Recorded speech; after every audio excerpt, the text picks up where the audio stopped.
उन्हाळ्याच्या सुट्ट्या सुरू झाल्या की आंब्यांचा सीझनही चालू होतो आणि आंबे हे प्रत्येकाला आवडतातच. हे आंब्यापासून बनवलेला आमरस तोही प्रत्येकाला आवडतो. अगदी पाहुणे यायचे असू देत किंवा घरच्या घरी जरी करायचं असलं तरी आमरस पुरी किंवा आमरस चपातीचा बेत हा होतोच होतो. पण कधी-कधी काय होतं माहीत आहे का? आमरस खाल्ला की एखाद्याला आमरस हा बाधतो. तर हा आमरस बाधू नये म्हणून मी ह्याच्यात एक वस्तू घातलेली आहे.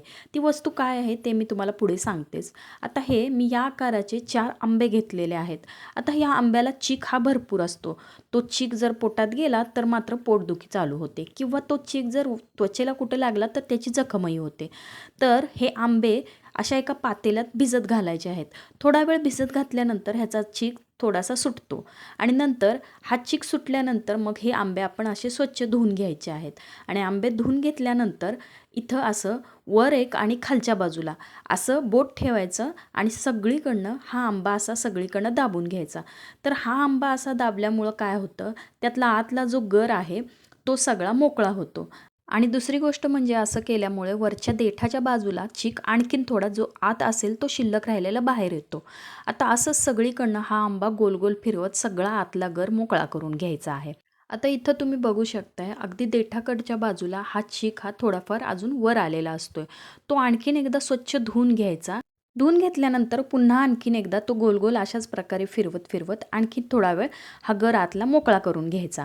आता तुम्ही इथं बघू शकताय हा वरच्या बाजूला जो चीक आलेला असतोय तो सगळा स्वच्छ धुवून घेतल्यानंतर जी देठाकडची बाजू असते की नाही ती बाजू काढून टाकायची. आणि आता ही बाजू काढल्यानंतर असं केल्यामुळं आपला सगळा जो आंब्याचा चीक होता तो सगळा निघून गेलेला आहे. आता नंतर एखादं स्वच्छ पातेलं घ्यायचं आणि त्या पातेल्यात असा आंबा पिळायचा. त्याची कोयही त्यात पिळायची आणि जे सालीला गर लागलेला असतो तोही सगळा काढून घ्यायचा.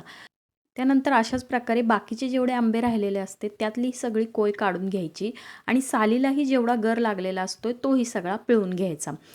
आता ह्या पातेल्यात जी कोय घातलेली असते त्या कोयलाही भरपूर गर असतो, त्यात भरपूर रस असतो. तर असंच हाताच्या साहाय्यानं हे सगळं पिळून घ्यायचं आहे. त्याचा सगळा गर काढून घ्यायचा आहे आणि नंतर ह्याचा गर काढल्यानंतर त्यात आपल्याला साखर किंवा गूळ या दोन्हीपैकी काहीही घालायचं. तर इथं मी साखर घातलेली आहे आणि आता ही साखर घातल्यानंतर एक रवी घ्यायची आणि त्या रवीच्या सहाय्याने सगळं साखर त्यात मिक्स होईपर्यंत असं फिरवायचं किंवा सगळं घुसळून घ्यायचं. आता हे असं रवीनं केल्यामुळं काय होतं माहिती आहे का, हे आंबरसात जेवढ्या गाठी राहिलेल्या असतात त्याही सगळ्या मोकळ्या होतात. त्यामुळे रवीने चांगलं हे घुसळून घ्यायचं. आता ह्याच्यात आमरसाची चव अजून वाढवण्यासाठी ह्याच्यातच आपण जायफळ आणि वेलदोड्याची पूड घालायची. आता हे घातल्यानंतर अजून एक जी वस्तू घालणार आहे आपण ती म्हणजे काय, ज्याच्यामुळं आमरस हा बाधत नाही, ती म्हणजे सुंठ. आता इथं तुम्ही दुकानातनं आणलेली सुंठ पावडरही वापरू शकताय. पण मी इथं अख्खी सुंठच घेतलेली आहे. ती सुंठ ह्याच्यात खिसून घ्यायची. आता सुंठ घातल्यामुळं काय होतं, कधी-कधी कोणाला आमरस खाल्ल्यानंतर अगदी बाधतो किंवा पोट बिघडल्यासारखं होतं. तर ही सुंठ घातल्यामुळं अजिबात पोट बिघडल्यासारखं होत नाही किंवा आमरस बाधत नाही. म्हणून मग अशी सुंठ घातली जाते. आता ही सुंठ घातल्यानंतर पूर्ण रवीनं आणखीन एकदा घुसळून घ्यायचं आणि सगळं मिक्स करून घ्यायचं आणि इथं तयार आहे आपला आमरस. आणि हा आमरस मस्त असा पुरीबरोबर किंवा चपातीबरोबर खाऊ शकताय किंवा चमच्यानं असाचही आमरस खाल्ला तरीही चालतो.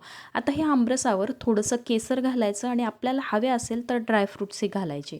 आता इथं तयार आहे आपला आमरस. मस्त असा पुरीबरोबर, चपातीबरोबर किंवा असाच जरी चमच्यानं खाल्ला तरीही हा एक नंबरच लागतो. तर अशा प्रकारे एकदा तुम्हीही आमरस करून बघा. अगदी न बाधणारा आणि चवीलाही एक नंबर असणारा असा हा आमरस. तर असा आमरस तुम्हीही एकदा नक्की करून बघा आणि या मंडळी आमरस खायला.